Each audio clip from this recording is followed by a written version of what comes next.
கிறிஸ்துவில் பிரியமானவர்களே, ஆண்டவராகிய இயேசு கிறிஸ்துவின் நாமத்திலே உங்கள் யாவரை வாழ்த்தி ஆசீர்வதிக்கிறேன். இந்த நாளுக்கென்று தேவன் நமக்கு அருளி இருக்கும் ஜீவ வார்த்தை சங்கீதம் 138 8வது வசனம். கர்த்தர் எனக்காக யாவையும் செய்து முடிப்பார். கர்த்தாவே, உமது கிருபை என்றும் உள்ளது. உமது கரத்தின் கிரியைகளை நெகிழ விடாதிருப்பீராக.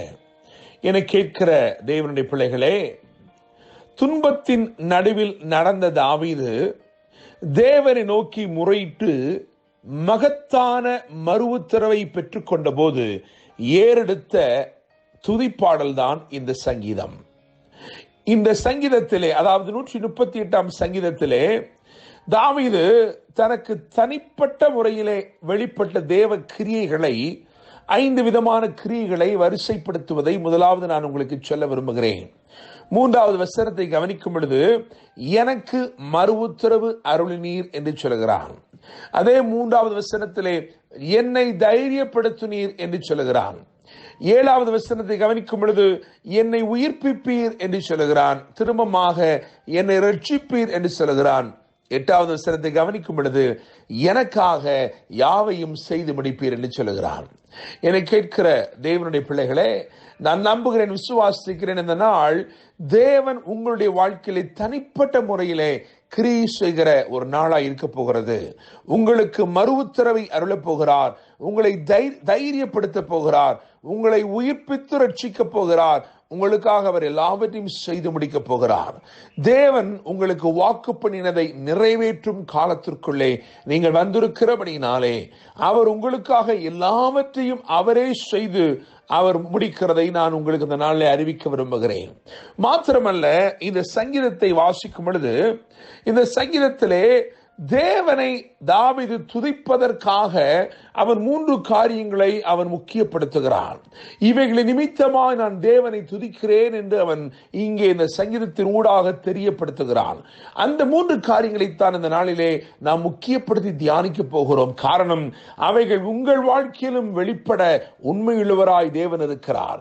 அதே காரியங்களை தாவீது எது நிமித்தமாய் தேவனை துதித்தானோ அது நிமித்தமாய் நீங்களும் நானும் கூட கர்த்தரை துதிக்கும்படிக்கு அவைகளை உங்கள் வாழ்க்கையிலும் வெளிப்படுத்த தேவன் சித்தமுள்ளவராய் இருக்கிறார். எனவே அந்த 3 காரியங்களை நான் உங்களுக்கு இந்த நாளிலே வரிசைப்படுத்த விரும்புகிறேன். முதலாவதாக 2ஆம் வசனத்தில் அவன் சொல்கிறான், உமது பரிசுத்த ஆலயத்திற்கு நேராக நான் பணிந்து உமது கிருபை நிமித்தம் என்று சொல்கிறான். உமது கிருபை நிமித்தம். எனவே முதலாவது உமது கிருபை.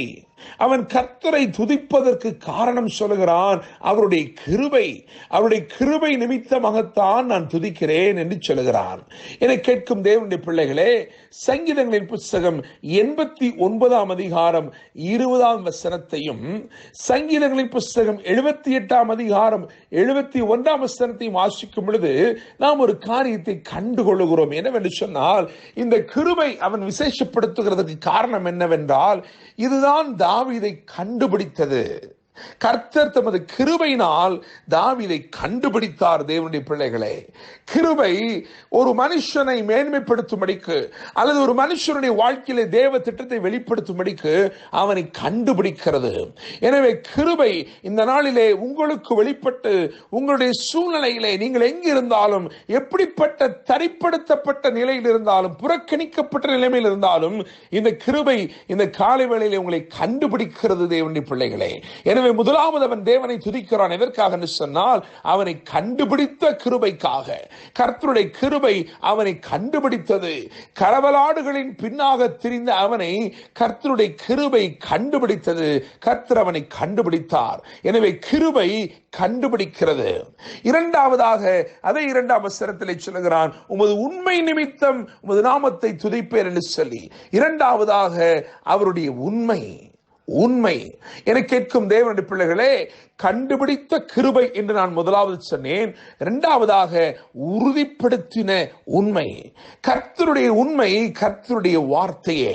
வேதத்திலே 2ஆம் வசனத்தில் எழுதியிருக்கிறது, இந்த 138ஆம் சங்கீதம் 2ஆம் வசனம், சகல பிரஸ்தாபங்களை பார்க்கிலும் உமது வார்த்தை நீர் மகிமைப்படுத்தி இருக்கிறீர் என்று சொல்லி, இந்த வார்த்தை தான் தாவீதை உறுதிப்படுத்தினது. தேவனுடைய பிள்ளைகளை, தாவீதை உறுதிப்படுத்தின கர்த்தருடைய உண்மை, கர்த்தருடைய வார்த்தை எவ்வளவு உண்மையாக இருந்தது என்று சொன்னால், அவர் சொன்ன வார்த்தையில் ஒன்று கூட தவறி போகவில்லை. அவருடைய வார்த்தை அவனை உறுதிப்படுத்தி நிலைப்படுத்தினது.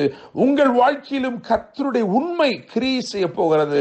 அந்த உண்மை அவருடைய வசனத்தை கொண்டு, அவருடைய வார்த்தை கொண்டு உங்களை உறுதிப்படுத்த போகிறது. தேவனுடைய பிள்ளைகளே, மூன்றாவதாக 5வது வசனத்தில் இப்படியாய் சொல்லப்பட்டிருக்கிறது, கர்த்தரின் மகிமை பெரிதாயிருப்பதினால் அவர்கள் கர்த்தரின் வழிகளை பாடுவார்கள். தேவனை துதிப்பதற்கு 3 காரியங்கள் சொல்லப்பட்டிருக்கிறது. ஒன்று கிருபை, இன்னுமொன்று உண்மை, மூன்றாவது மகிமை. இந்த மகிமைதான் தாவீதை எல்லாவற்றிலும் மேன்மைப்படுத்தினது, மேன்மைப்படுத்தி உயர்த்தினது. அவனை அந்த மகிமை உயர்த்தி கொண்டே இருந்தது, அவனை மேன்மைப்படுத்தி கொண்டே இருந்தது. என கேட்கிற தேவனுடைய பிள்ளைகளே, அவனுக்காக வெளிப்பட்ட தேவ மகிமை அவனை மென்மேலும் மேன்மை அடைந்து கொண்டே இருக்க செய்தது.